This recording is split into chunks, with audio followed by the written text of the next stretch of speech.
We're good to go, I think, Laith. All right. Hello, everyone. My name is Laith Al-Qasim. I am the, what do you call it? The presenter, moderator. The moderator. Thank you, the moderator for this session. We have with us this evening three individuals from the Jordanian innovation and entrepreneurial ecosystem. We have Mr. Hussam Hammo from a company called Tamatam. We have Fuad Jirius from a company called Maqsam. And we have Tamer Saleh from a company called Beyond Capital. It's an investment company. I am CEO of a fund called the Innovative Small and Medium Enterprise Support Fund. Just as some background or context for the people who are attending, Jordan actually entered into the entrepreneurial space in the last millennium, at the end of the 1980s. A company called the Jordan Technology Group was established. It was the first technology incubator in the Arab Middle East and operated for 15 years. This was followed recently, since the 2000s, with a variety of new incubators and accelerators in Jordan. And we now have, I think, on the order of roughly 20 incubators and accelerators throughout the country. The most famous of which are accelerators like Oasis 500, the Core at the Hussein Technical University, iPark at the Higher Council for Science and Technology, Injaz, which is a local NGO, and many others that are there. And these players have generated a lot of innovative companies. I believe Hussam is the output of one of them.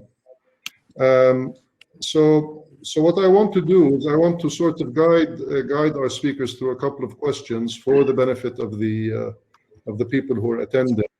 And I want to pose a question to the three individuals. What aspects of the Jordanian ecosystem do you think is remarkable? I want to start with Hussam first. Hi, good evening, everyone. My name is Hussam Hammo, CEO of Tamatam Games. Actually, have been an entrepreneur since 2005, maybe from the first duf'a of entrepreneurs, first class. Also, Fuad is like a part of that duf'a. And what we have been trying to do is we're a mobile games publisher for the Arabic-speaking market, focusing on bringing games from the international market to the Arabic-speaking market. صراحة, if you want to think about like what Jordan is offering to entrepreneurs here, I always say that Jordan is the best place to start a company because of so many different reasons. It is really easy to start a company. It is the access to talents in the region is phenomenal, in Jordan in specific, and you can operate easily as long as the type of business that you have does not cross government or any other like red tapes, let's say. So if you are in the virtual goods, if you are doing services, if you are doing all of these things, it is really easy and cheap to operate from Jordan. Adding to that, you have a lot of support from the ecosystem itself. And there is no other country that in the region that I know of that you have a direct access to ministers, that you have like the phone call, like they are phone call away. You have organizations like AmCham that took us like on a trip to the US, and like other entities that will pay and subsidize a lot of things that will expose you to the world. So I believe this is like my take on Jordan. It is really good. Thank you very much, Hussam. One of the things that Hussam mentioned is that you don't want to cross government. What he meant was get into things that are security related. That might be a little bit challenging. Fuad, the same question to you is, what do you consider remarkable about the local First of all, allow me to ecosystem? introduce myself. My name is Fuad Jurius. I'm the co-founder of Maqsam. We are a cloud communications platform for SMEs in the MENA region, servicing about 10 countries right now and growing quite a bit. It seems that Laith had just disappeared. I'm not sure if he's still on or not, but apparently anyways, more or less what I think is remarkable, and more to Hussam's points, it's extremely important to kind of realize that literally in less than half a day you can register a company, open up a bank account, and get things up and running for your company, whether you're a foreigner or a local, which it doesn't really happen elsewhere in the region, I believe, compared to perhaps some of the countries in the GCC. And naturally, many of us do have, branches in the GCC as well as locally here in Jordan. We do start in Jordan, but we do look to the larger markets. But we keep our back office here, where we know we have the talent and we have the one degree of separation perhaps between us and anybody we want to reach locally. But more or less, when we take a look at the history of Jordan, when we started, the tech industry was one of the very early places in the region as a tech hub. Jordan was one of those places that started out, and many of the big exits that happened, or the first exits happened from Jordan, as we know. The Maktoubs, and Souq originated from Jordan and went to the larger markets over there. Many different stories, whether they're from investors or from entrepreneurs, have happened in Jordan, and a lot of the diaspora, I guess, today that we see from different founders in different countries allow us to also connect, not in the sense of that we're a Jordanian mafia, but we do open doors for each other as we grow. So actually starting here, having that network allows us to kind of get up and running easier later on. So I guess since Laith had dropped off, Tamer, I guess you wanted you to answer the same question, so go on. Sure thing. Thank you, Fuad. Thank Techwadi for hosting us. I would also like to thank the AmCham in Jordan for their continuous support and inclusiveness of the ecosystem as a whole in those events. So thanks a lot, everyone.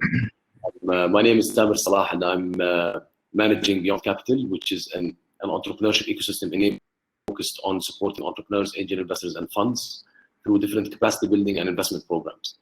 To answer the question, I mean, I'm sorry, that's the call for the lockdown. I'm not sure you hear it, but it's ongoing right now. So bear with me if you do. Another incredible thing about Jordan, we do have. And before I start, I just want to say that the drop of our moderator isn't due to the infrastructure, the IT infrastructure that we have in place. He actually said before, when we were the drop of your moderator is he has a new computer with a touch screen, and I just pressed something, and I disappeared, so I apologize. Welcome back. Thank you. No problem. I'm assuming we had finished and Tamer picked up.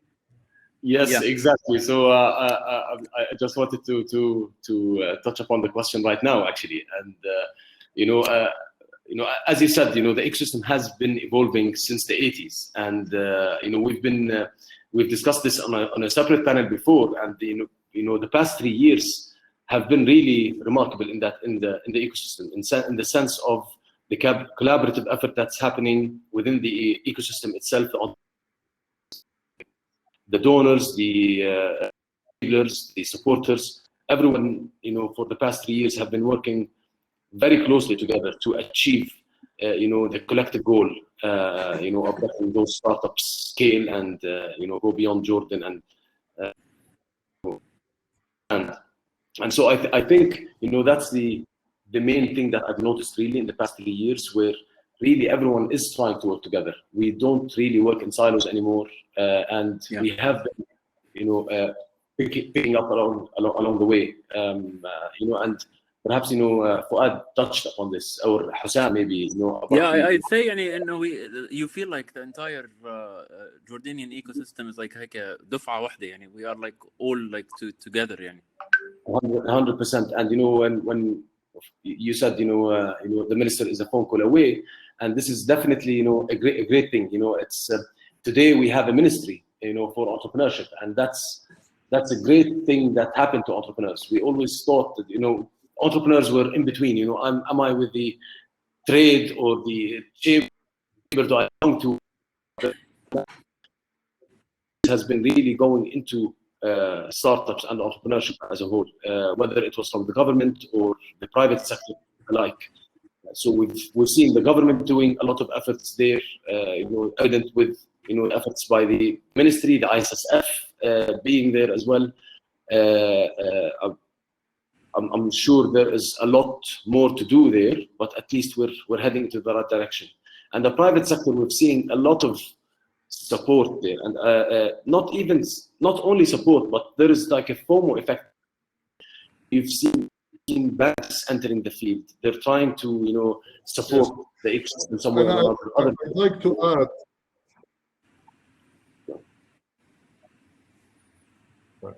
I would want to add for our audience that Jordan as a country is not resource rich, and so a lot of economic development and growth is dependent on the creativity and innovative capability of our citizens. And the fact that 74% of the population of Jordan are under the age of 30 makes entrepreneurship a very important, let us call it, cultural philosophy that is being developed to help move forward.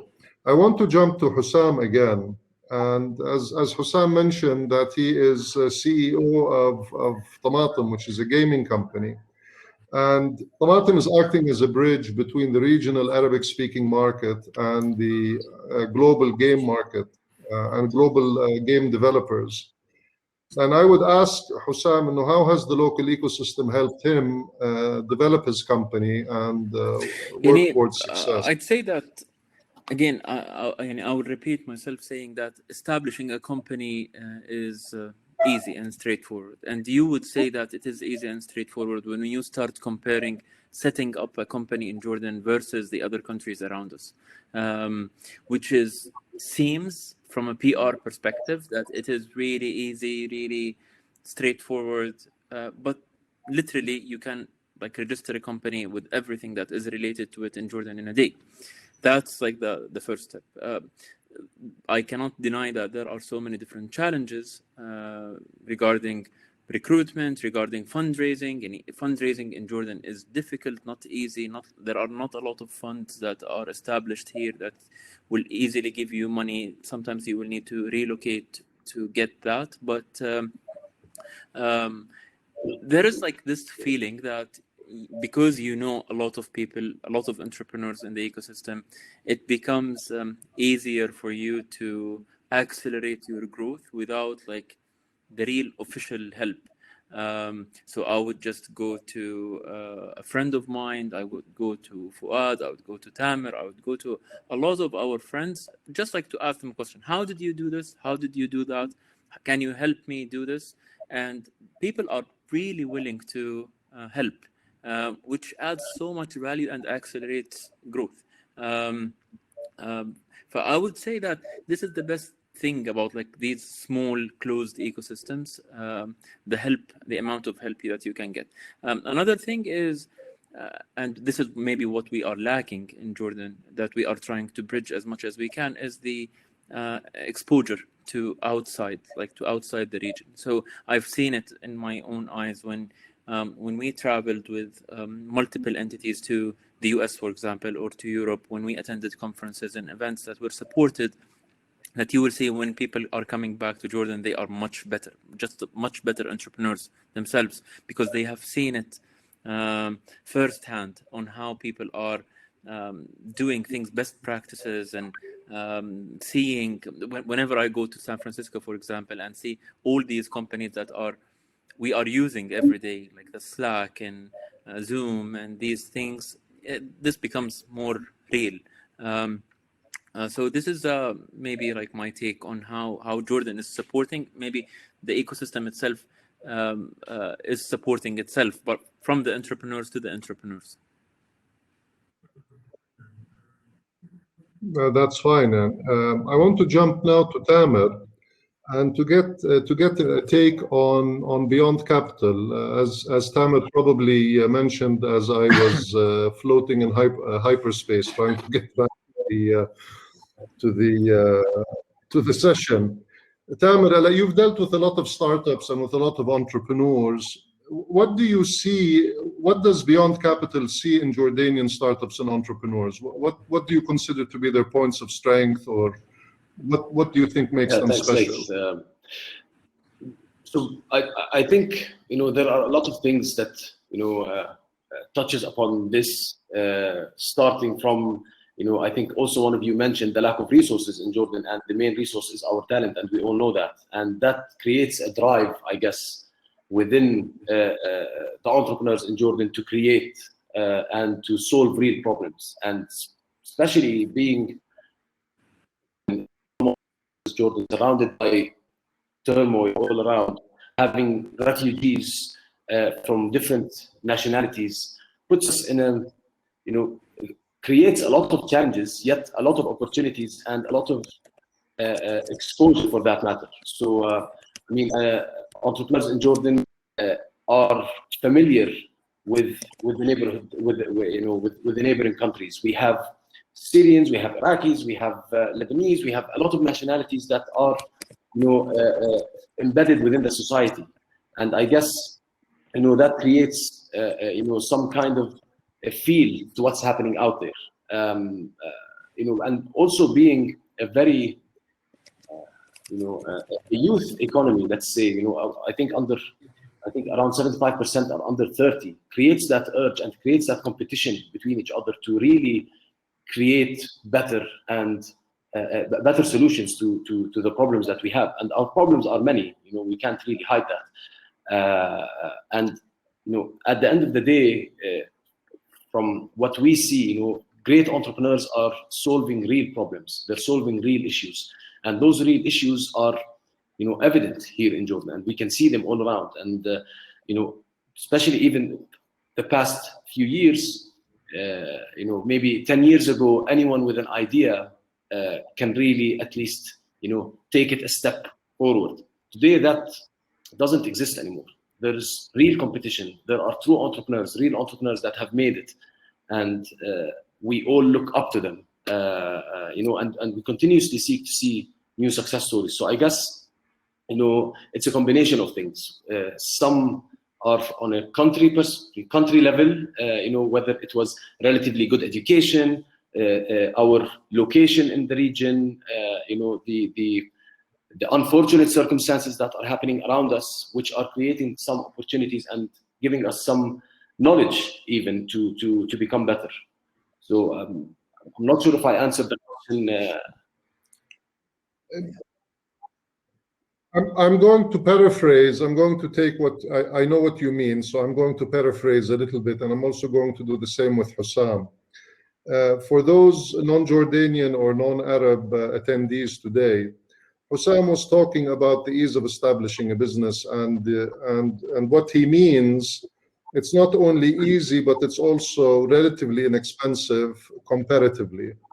What would, as an example, what might cost $500,000 to do in the United States, $300,000 to do in the Gulf, in the Arab Gulf, can probably be done for $150,000 in Jordan, and that makes Jordan a very attractive place to actually start testing ideas and to work at the startup stage and at the seed stage. So that is very attractive. Another thing that is very important, and Hussam mentioned this, as did Tamer, with regard to talent. If you take a look at the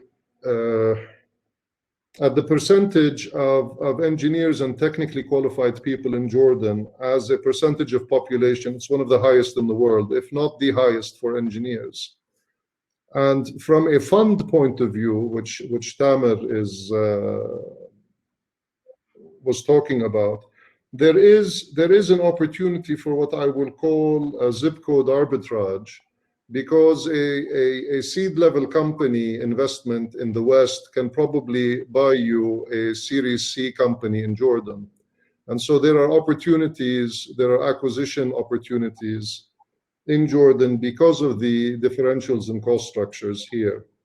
Now, with that said, I want to go to Fuad and to talk about Maqsam. I want Fuad to talk a little bit about Maqsam, to explain what it does. And I also want to ask him, how did Jordan or the skill sets that we have help him achieve Sure, this? absolutely. Thank you. So a little bit more about Maqsam. So as I mentioned earlier, we are a cloud telephony and communications platform for SMEs. And basically, we are a no hardware, no software based platform where in 5 minutes you could be up and running with a full call center infrastructure with full call recording, reporting, and everything that you need right in the box in 5 minutes. And you can get numbers in neighboring countries, especially in a fragmented region like ours that is extremely difficult. As we know, being in the Arab world, we definitely have different branches in different countries, and doing sales or support to customers across borders becomes extremely expensive to do it the traditional way, and we're bringing that down and democratizing it for many businesses. So, for example, Hassan is one of our clients at Tamatam, and his communications within Saudi Arabia or the Gulf happens through a channel like Maqsam today, and we really bring the cost down quite a bit on that.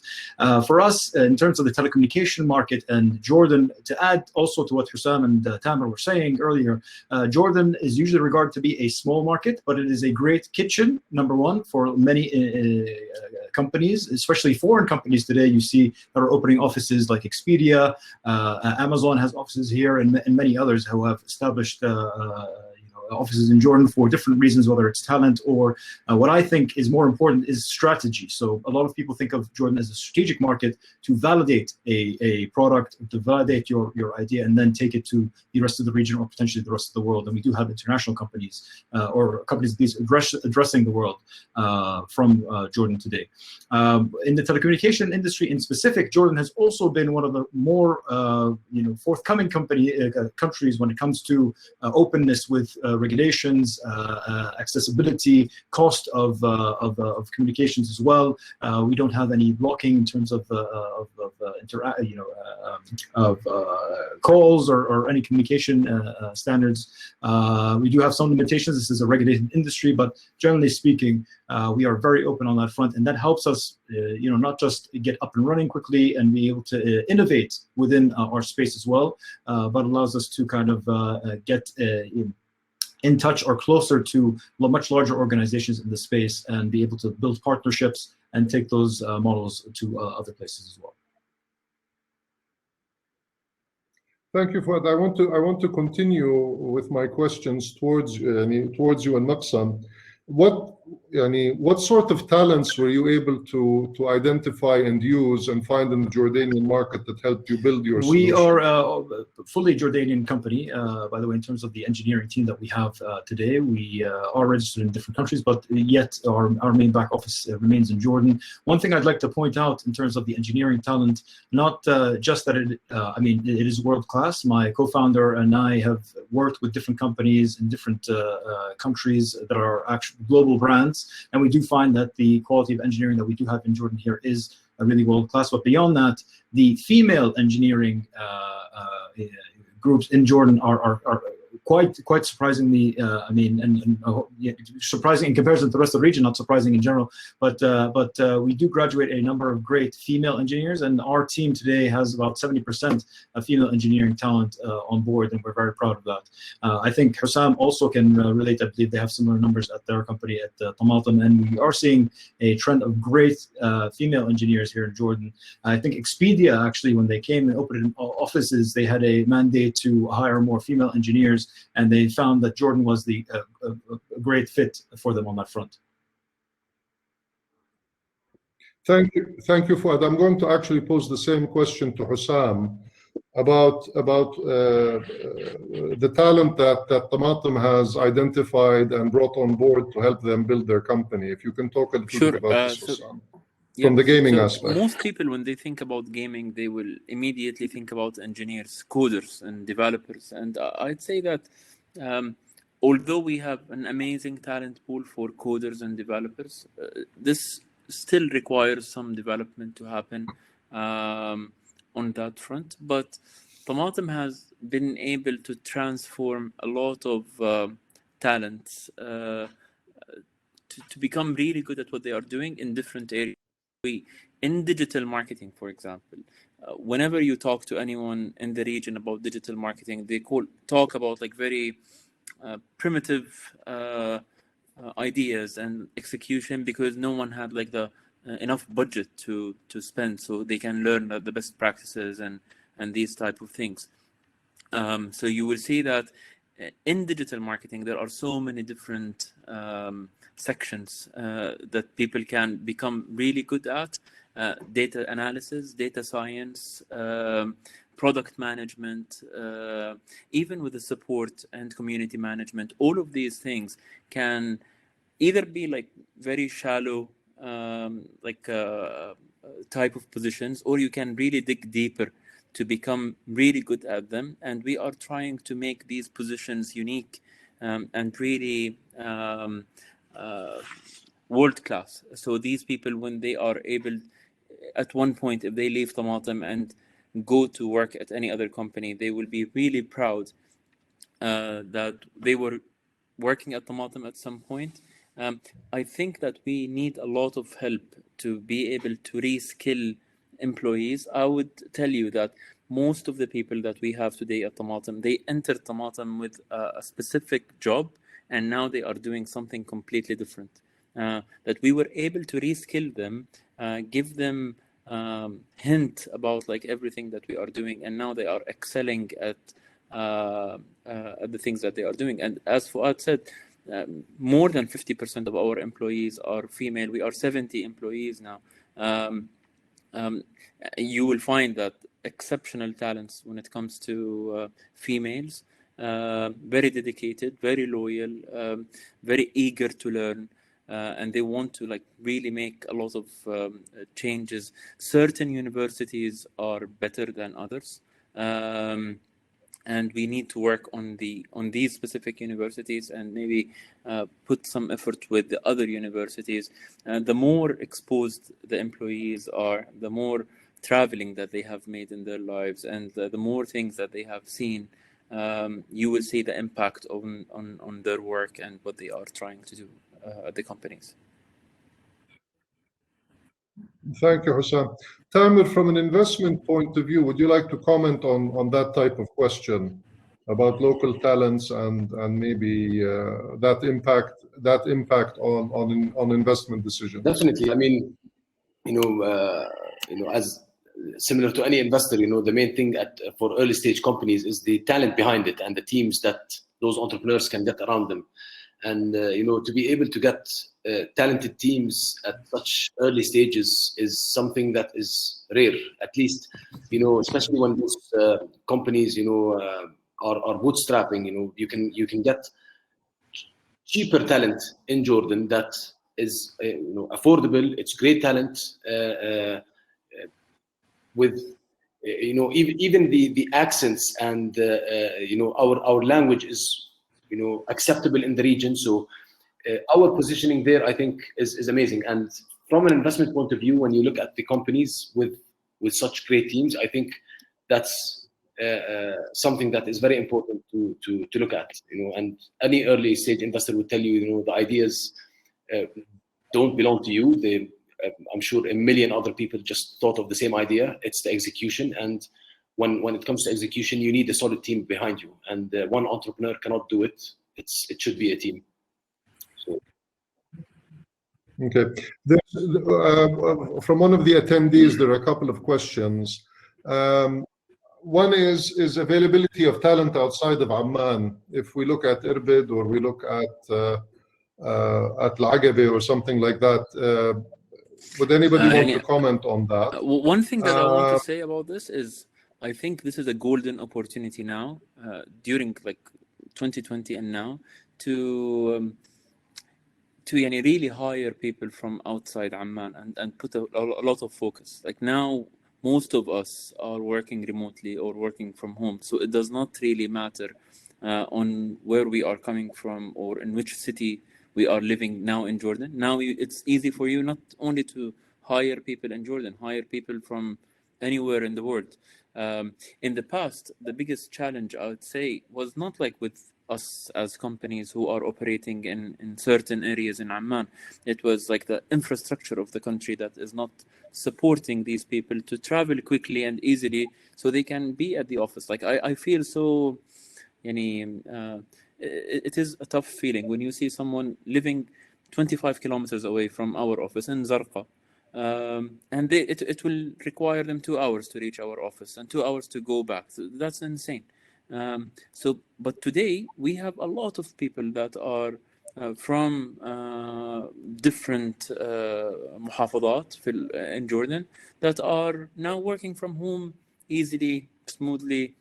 They are coming like دفعات مختلفة that they are like really from different places in Jordan.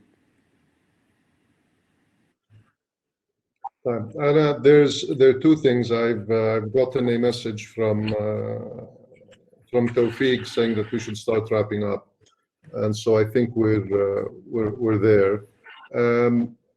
And another one was, and I tried to avoid talking about the challenges, but maybe we should. But I wanted to be very brief because I know as Jordanians we can talk for a long time about what challenges we face. But Fuad, what are the top 3 challenges that you faced, and Hussam, the top 3, and Tamer, for me, I think the challenges are not specific to Jordan. They're more specific to our region. And I think when we take a look at the region, whether it comes to regulations or changes in laws that might be abrupt or quick, that's one of the risks that we kind of live with on a day-to-day basis. And I think that needs to change to create a more conducive environment for more entrepreneurship. So that's one thing that keeps us awake at night. But I think more or less, things are changing towards a more positive outlook and being able to prepare for changes as they come along. We're learning as the governments are learning, and the policymakers are learning as well. The second challenge would be obviously continuing the brand for Jordan to continue to grow. I think there have been, we had a great start and we continue to excel in different areas, but we're starting to realize through our growing pains where we are really becoming much more advantageous, whether it's for having a back office and things like that. And I think marketing the country as a particular haven for you to be able to get the right talent at the right cost efficiency and in the right environment together is something that we need to promote more moving forward to all countries in the world, and I think that's going to be great for us. So those are the 2 things that I think that we need to work on a little bit more, but really the benefits outweigh the negatives. Yeah. Thank you, Fuad. Hussam, let's stick to 2 challenges. Other than the ones that the challenge is definitely attracting international investors to come and invest in Jordanian companies. Most of the international investors that we always talk to require a lead investor that is coming from Jordan. Now there's like less of a problem when it comes from a regional investor. That خلاص, it's like you are Arabi, that's fine. But when you are talking a US-based or a European-based investor, they will immediately say, who's leading the round from your side, from your country? And you will tell them, like, no, like the lead can come from other country in the region. They will say, like, why not in Jordan? You have like a lot of different VCs. So that's like a big challenge, that we need a very strong lead investor to help us attract more money that is coming from outside. The other thing that I'd say is with more exposure to our employees. A very weird request, but as I said, as employees get more exposure, not only the founders and CEOs of these companies, because for me, I travel all the time. I think this applies to all other CEOs of these companies, but I want also our employees to be able to attend events, attend conferences, see what their peers are doing at these international events, because I've seen it and I know that it changes their lives and it will make them more committed and they will appreciate what they are doing more. So if we can create a sort of a fund that helps our companies with that sort of exposure. So if there is an event in the US that it will cost $1,000 to attend, I will pay $500, but I want someone to come and support us with another $500. AmSham helped a lot with that, but we need more on that front. Thank you, Hussam. Tamer, quickly, two points. Which is, given that Jordan is a great pilot country, and we can all agree that you can make mistakes here, as a startup, and it's a small market, so that you can really iterate and be safe on that side. Yet scaling your company beyond the borders of Jordan creates a challenge. We're a small country. No one can be, if you're in a country such as big as Egypt or Saudi or whatever, you have the capacity to grow within your own country before you start expanding abroad, and that does not exist for the Jordanian startup. So once you finish the pilot, you should start thinking of going abroad, and the challenges present themselves there, with each country having its own regulation. You have to try to adapt that, but all the other challenges as well that have been mentioned, luckily everyone has been trying to solve and work towards them. So with you as the ISSF being there, with Beyond Capital, with the fund of funds component, with others, we are trying to create a bigger pool of investments and funds and lead funds. So hopefully we will be seeing that change. It's gradual, but it's definitely happening as we speak now. And thanks again for, okay, thank you very much, Tamer. Yalla. I was just saying thank you. Okay. Thank you, Tamer. And I want to bring this to a close. I just want to add something and build on what Tamer said. Is that ISSF, the Innovative Small and Medium Enterprise Support Fund, which I am currently CEO of, we are tasked with trying to establish 9 to 12 VC funds in Jordan to be able to provide capital and to be able to act as the lead investor in some cases, as Hussam had requested. So I want to thank you all very much. I want to thank the audience for attending. Thank you so much. Thank you. Thanks, Hassan. Okay. Do we log off?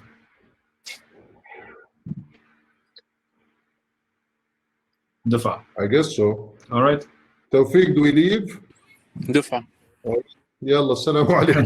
Take care. Bye. All right. Bye-bye.